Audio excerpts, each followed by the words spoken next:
नमस्कार. आपल्या सर्वांचे पुन्हा एकदा माझ्या लाईफ विथ सायन्स या युट्यूब चॅनलवर स्वागत आहे. आज आपण आपले हिटिंग इफेक्ट ऑफ इलेक्ट्रिक करंटचे उर्वरित न्यूमेरिकल घेणार आहोत. लास्ट व्हिडिओज मध्ये लेक्चर्स मध्ये आपण heating effect of electric current हा टॉपिक कंप्लीट केला. आपण फॉर्म्युलीज बघितली आणि काही न्यूमेरिकल्स पूर्ण केली होती. आज राहिलेले न्यूमेरिकल्स आपण घेत आहोत. मला फर्स्ट न्यूमेरिकल आजचे an electric iron 1100 watt is operated for 2 hours daily. एक इलेक्ट्रिक आयरन आहे, 1100 वॅट तिची पॉवर आहे आणि 2 तास रोज ती चालते. तुमच्या घरात जी स्थिती रोज 1-2 तास चालते असं न्यूमेरिकलचं म्हणणं आहे. What will be the electric consumptions expenses for that in the month of April? April महिन्यात किती इलेक्ट्रिसिटी कन्झ्युम होणार हे तुम्हाला कॅल्क्युलेट करायचं आहे. आता जेव्हा असं न्यूमेरिकल येईल ना तेव्हा तुम्हाला महिन्याचे दिवस माहित पाहिजेत. एप्रिल, जानेवारी, फेब्रुवारी, मार्च कुठलाही महिना येऊ शकतो. जसं इथं एप्रिल महिन्यात 30 डेज असतात हे तुम्हाला माहित पाहिजे. जर त्याला एखाद्या विद्यार्थ्याला माहितच नसेल आणि जून महिना आला पेपरमध्ये त्यावेळेस काय होणार, तुमचं सोडवताना कुठेतरी चुकणार. तुम्ही 30-31 घेणार, पुन्हा तुम्ही तर चुकीची व्हॅल्यूज तुम्ही पुट करणार आहात. आता तुम्हाला सांगितलेलं आहे की एका महिन्यात जी काही बिल येणार आहे त्यामध्ये प्रत्येक युनिटचा जो चार्ज असणार आहे तो 5 रुपीज राहणार आहे पर युनिट इलेक्ट्रिक चार्ज. आता गिव्हन डाटा काय दिलेला आहे, या न्यूमेरिकल्सला सोडवण्याच्या 2 ते 3 स्टेप आहेत. इकडे लक्ष द्या सर्वांनी. तुम्हाला पॉवर दिलेली आहे आणि ती आहे 1100 वॅट. जेव्हा इलेक्ट्रिक एनर्जी कन्झ्युम असं न्यूमेरिकल असेल तेव्हा याला किलोवॅट मध्ये कन्वर्ट करायचं आहे. सो तुम्ही याला जेव्हा 1000 ने डिवाइड करणार 1.1 किलोवॅट एवढी त्या इलेक्ट्रिक आयरनची पॉवर येणार आणि ही 2 तास चालते. सो टाइम दिलेला आहे पर डे 2 तास ही चालते. 2 आवर्स तुम्हाला एप्रिल मधलं काढायचं. सो स्टेप गिव्हन डाटा मध्ये टू फाइंड काय करायचंय तुम्हाला. गिव्हन डाटा झाल्यानंतर फाइंड आउट करायचं आहे इलेक्ट्रिक एनर्जी कन्झ्युम किंवा electric bill in the month of April. तुम्हाला मंथ ऑफ एप्रिल मध्ये इलेक्ट्रिक बिल किती असणार आहे ते कॅल्क्युलेट करायचं आहे. सो बघू तर फर्स्ट स्टेप नेहमी पहिले एका दिवसाला किती एनर्जी कन्झ्युम होणार ते काय. एनर्जीचा फॉर्म्युला काय, power into time. So first step कुठलंही न्यूमेरिकल या टाइपचं पहिली स्टेप नेहमी राहणार electric energy consume in 1 day. एका दिवसाला किती एनर्जी कन्झ्युम होणार आहे ते आपण कॅल्क्युलेट करणार आहोत. लेट त्याला आपण E1 ने रिप्रेझेंट करू, power into time. So power दिलेली आहे 1.1 किलोवॅट आवर्स, टाइम दिलेला आहे 2 आवर्स. याला सोडवल्यानंतर एका दिवसाची एनर्जी येणार 2.2. पॉवर किलोवॅट मध्ये होती, टाइम आवर्स मध्ये होता 2.2 किलोवॅट आवर्स. त्यानंतर सेकंड स्टेप नेहमी हेच राहणार. कुठल्याही न्यूमेरिकल कोणत्याही महिन्याचं बिल तुम्हाला सोडवताना स्टेप ह्याच राहतील. त्यामुळे हे न्यूमेरिकल्स क्लास 9 मध्ये सुद्धा इलेक्ट्रिसिटी लेसन मध्ये, एनसीईआरटी बोर्डला सुद्धा, रेग्युलर बोर्डला सुद्धा आणि बऱ्याच वेळा हे येते, रिपीट होते. सो सेकंड स्टेप काय राहणार, जो महिना असेल त्या महिन्यात लक्षात ठेवायचं. इन एप्रिल लक्षात ठेवायचं. एप्रिल मध्ये लक्षात ठेवायचं किती दिवस आहे, 30 डेज आहेत. एप्रिल मध्ये 30 डेज आहेत. Therefore energy consume in 30 days, तुम्ही 30 दिवसाला किती कन्झ्युम होणार आहे. जर एका दिवसाला 2.2 तर 30 दिवसाला 30 दिवसाला किती राहणार आहे, तर तुम्ही 30 ने याला मल्टिप्लाय करा. So E is equal to E1 एका दिवसाची energy into 30 days. So E is equal to एका दिवसाची एनर्जी 2.2 आणि इथं 30 ने मल्टिप्लाय केलं त्यानुसार तुमचं नियर अबाउट येणार आहे 66 आणि युनिट राहणार आहे किलोवॅट आवर. आम्हाला माहित आहे बट तुम्हाला सांगितलेलं आहे की 1 युनिट बिल म्हणजेच काय होते, 1 युनिट म्हणजेच 1 किलोवॅट आवर्स. आता एप्रिल महिन्यात 66 किलोवॅट आवर एवढी एनर्जी जळाली. म्हणजेच किती युनिट जळालेले इथे, 66 युनिट एवढे जळाले. अँड 1 युनिट चार्ज तुम्हाला दिलेला आहे. एका युनिटवर किती बिल येणार आहे, तर एका युनिटवर तुम्हाला 1 युनिट चार्ज आहे 5 रुपीज. इथं सांगितलेलं आहे क्वेश्चन मध्ये. तर 66 युनिट चार्ज जर मला काढायचं असेल तर 66 युनिट चार्ज काढायचं असेल तर 66 ला मला 5 ने मल्टिप्लाय करणार, जे आन्सर नियर अबाउट 330 रुपीज तुमचं येणार आहे. म्हणजे नेहमी हे जसं 1 डझन केळी म्हणजे 12, 2 डझन केळी म्हणजे किती होणार आहे 24, 26, 27 किंवा 22 होत नाही, मल्टिप्लाय करतो आपण. त्याचप्रमाणे इथे आहे की 1 युनिट म्हणजे 5 रुपये, तर 66 युनिट म्हणजे किती, 66 इंटू 5. सो एवढं बिल तुम्हाला जर तुम्ही घरात इलेक्ट्रिसिटी यूज करत असाल इलेक्ट्रिक आयरन साठी तर येणार आहे. म्हणून सांगायचं तात्पर्य काय, जे हाय वॅटेज असलेले डिव्हाइसेस आहेत ते कमी चालवायचे, नाहीतर तुमचं बिल वाढणार रे बाबा. ही गोष्ट लक्षात ठेवायची. ठीक आहे. सो न्यूमरिकल्स नोट करून घ्या आपल्या नोटबुक मध्ये, स्क्रीनशॉट काढून ठेवा आणि लिहून घ्या, लगेच तुमच्या कामात येणार आहे. चला नेक्स्ट न्यूमरिकल्सला सुरुवात करूया. ठीक आहे. बघ न्यूमरिकल काय म्हणते आपलं, पुन्हा तेच माझ्या ज्याने कॉपी पेस्ट झालेलं आहे, पुन्हा आपण नेक्स्ट न्यूमरिकल घेता. बघा, an electric tungsten bulb is connected into the home circuit. तुमच्या घरात एक इलेक्ट्रिक टंगस्टन बल्ब लावलेला आहे. येलो कलर लाईट इमिट्स करतो तो बल्ब, अशा प्रकारचा असतो. तुम्ही पाहिलेला आहे सगळ्यांनी, जवळपास प्रत्येकाने या बल्बला तुम्ही कुठे ना कुठे पाहिलेलं असणार आहे. अशा प्रकारचा एक बल्ब तुमच्या घरात लावलेला असतो. तुम्हाला सांगितलं the home electric supply runs at 220 volt. पहिली संख्या मिळाली आपली. व्होल्ट म्हणजे पोटेन्शियल डिफरन्स दिलेला आहे. When switch on, जेव्हा तुम्हाला टंगस्टन बल्ब स्विच ऑन केलं जातं, current of 0.45 ampere flow through the bulb. म्हणजे कन्सिडर करा की सर्किट आहे, हा तो बल्ब आहे आणि तुम्ही याला काय केलेलं आहे, 220 व्होल्ट पोटेन्शियल डिफरन्स तिथं दिलंय with the help of battery, with the help of cell दिलेला आहे तुम्हाला. आणि हा स्विच ऑन केला तर इथं करंट जात आहे 0.45 एम्पियर, म्हणजे तुम्हाला करंट दिलेला आहे. तुम्हाला काय म्हणते, what must be the power of the bulb. या बल्बची पॉवर कॅल्क्युलेट करायची आहे. हा ग्लो होणार आहे आणि या बल्बची तुम्हाला पॉवर कॅल्क्युलेट करायची आहे. आणि काय दिलेलं आहे, if it is keeped on for 10 hours, 10 तास चालतो, तर how many units of electricity will be consume. म्हणजे तुम्हाला बिल किती येणार, एक प्रकारे किती युनिट तुमची जळतील जर तुमच्या घरातला एक बल्ब 10 तास चालतो. बघा कसं कॅल्क्युलेट करणार. सर्वात आधी गिव्हन डाटा, तुम्हाला बल्बची काय दिलेली आहे, तुम्हाला कॅल्क्युलेट करायची पॉवर, तुम्हाला दिलेला आहे करंट 0.45 एम्पियर, तुम्हाला दिलेला आहे पोटेन्शियल 220 व्होल्ट आणि फाइंड आउट करायचं आहे तुम्हाला सर्वात आधी पॉवर. तुम्हाला कॅल्क्युलेट करायची आहे सर्वात आधी पॉवर. सो आपण पॉवर कॅल्क्युलेट करणार आणि त्यानंतर तुम्हाला कॅल्क्युलेट करायचे किती युनिट जळणार. जर तुम्हाला इथं टाइम दिलेला असेल 10 तास, तर तुम्हाला युनिट कन्झ्युम करायचे. आता मला असा फॉर्म्युला सांगायचा आहे तुम्हाला की जो व्ही आणि आय ला रिप्रेझेंट करेल.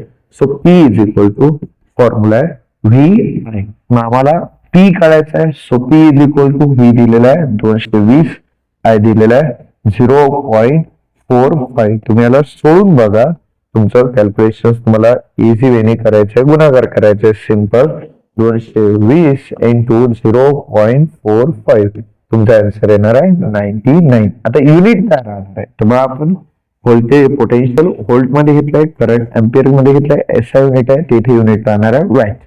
तर मी तुम्हाला काय सांगितलेलं आहे, जेव्हा इलेक्ट्रिक एनर्जी काढायची असेल किंवा युनिट कन्झ्युम करायची असेल तर हे वॅट नको, किलोवॅट हवंय.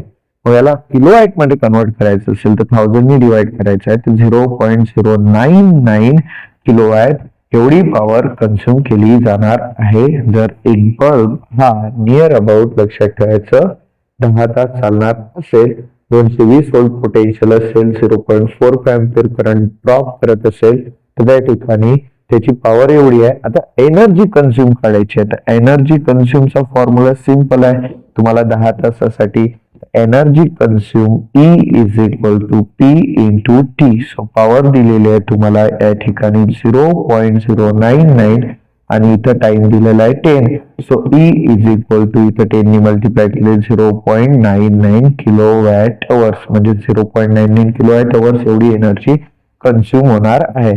आणि एक युनिट याचा अर्थ 1 किलोवॅट अवर्स आहे. तर त्याचा अर्थ तुम्ही सांगू शकता की जर एक युनिट 1 किलोवॅट अवर आहे, 0.99 किलोवॅट अवर म्हणजे किती युनिट जळणार आहे, 0.99 युनिट एवढी इलेक्ट्रिसिटी तुमची कन्झ्युम केली जाणार आहे. म्हणजे या आधी जे न्यूमरिकल झाले त्यासारखंच हे न्यूमरिकल आहे. थोडंसं गिव्हन डाटा बदलल्यामुळे आपण याला सोडवण्याची पद्धत बदलली. जर पुन्हा एक महिन्याचं विचारलं असतं तर आपण तेच घेतलं असतं, जो महिना असतं त्याचे दिवस त्याला मल्टिप्लाय केलं असतं, नंतर कॅल्क्युलेट केलं असतं. ही गोष्ट लक्षात ठेवायची. ठीक आहे, नोटबुक मध्ये नोट करून घ्या आणि बघा एक वेळ. चला तर नेक्स्ट एक्झाम्पलला सुरू करूयात. आय थिंक मला वाटते हे तुमचं लास्ट एक्झाम्पल आहे, नाहीतर एक एक्झाम्पल अधिक राहते. बघा काय म्हणते, electric iron use of power 1100 watt when set at higher temperature, and if set at lower temperature it use T30 watt. आता इथे set at higher temperature and set at lower temperature काय ते तुम्हाला माहित पाहिजे. Find out electric current and the respective resistance for two setting. Iron is connected to a potential difference of 220 volt. हा तुम्हाला मी एक गोष्ट सांगू इच्छितो. आपण फॅनचं रेग्युलेटर पाहतो. ते रेग्युलेटर काय करते बघा, जेव्हा तुम्ही 1 वर ठेवता तेव्हा ते रेग्युलेटर्स तिथं काय करते, रेजिस्टन्स वाढवते आणि त्यामुळे फॅन स्लो होतो, करंट कमी जातो. जेव्हा तुम्ही 2 वर नेता, 3 वर नेता, 4 वर नेता तेव्हा रेजिस्टन्स कमी होते आणि करंट जास्त जातो. आता सेम तुमच्या घरामध्ये जे इलेक्ट्रिक हीटर असेल, हीटर नाही म्हणतात, इलेक्ट्रिक आयरन असेल, त्याला सुद्धा बटन असते, ते तुम्ही सेट करता. हायर टेम्परेचर आणि लोअर टेम्परेचर म्हणजेच काय, पॉवर जेव्हा हायर टेम्परेचर जेव्हा रेजिस्टन्स वाढेल, कारण heat is directly proportional to resistance, आणि लोअर टेम्परेचर जेव्हा रेजिस्टन्स कमी होईल तर तुम्ही ते बटन काय करता, फिरवता आणि रेजिस्टन्स ऍडजस्ट करता.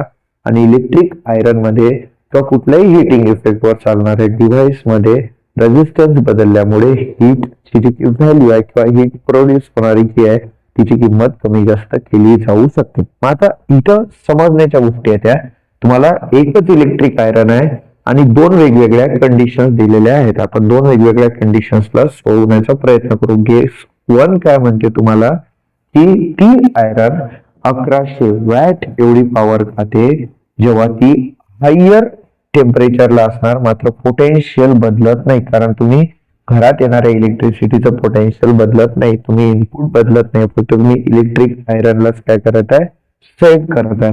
आणि केस 2 काय म्हणते, केस 1 हायर टेम्परेचर आहे, केस 2 म्हणते की ती जेव्हा लोअर टेम्परेचरला असेल तेव्हा ती नियर अबाउट 330 वॅट एवढी पॉवर खर्च करणार. मग आता तुम्हाला फाइंड आउट काय करायचं आहे, तर दोन्ही कंडिशन्स मध्ये फाइंड आउट करायचं आहे करंट आणि दोन्ही कंडिशन्स मध्ये त्यांचं रेजिस्टन्स कॅल्क्युलेट करायचं आहे. सो आपण केस 1 साठी घेऊ फॉर हायर टेम्परेचर सोडवताना, आणि काय घडणार आहे ते बघू. हायर टेम्परेचर साठी तुम्ही हा फॉर्म्युला आठवायचा. असा कुठला फॉर्म्युला आहे ज्याच्यात P, V आणि I दिलेला आहे. ऑब्विसली आपला फॉर्म्युला आहे P पॉवर, हायर टेम्परेचरची पॉवर P आहे, V दोघांसाठी सेम आहे, हायर लोअर. करंट समजा आपण I1 पकडू तर I1 इज इक्वल टू येणार P1 अपॉन V. कसा, हा डिवाइड मध्ये जाणार. पॉवर दिलेले आहे 1100 वॅट आणि V दिलेले आहे 220, त्याला 11चा भाग जातो. सो इथं 11 1 11, 100 येणार आहे, 11 2 22, इथं 0. सो 0 0 गेट कॅन्सल, 10.2 किती येणार आहे 5, आणि करंट आलेला आहे तो काय राहणार आहे एम्पियर. हायर टेम्परेचरला करंट काढला, हायर टेम्परेचरला रेजिस्टन्स काढायचे तुम्हाला.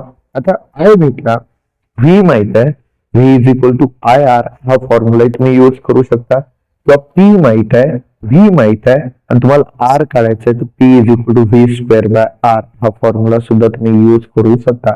तर आपण जनरली ओहम्स लॉ घेऊ. सो वी नो किंवा अल्सो आम्हाला माहित आहे, लक्षात ठेवायचं V is equal to IR.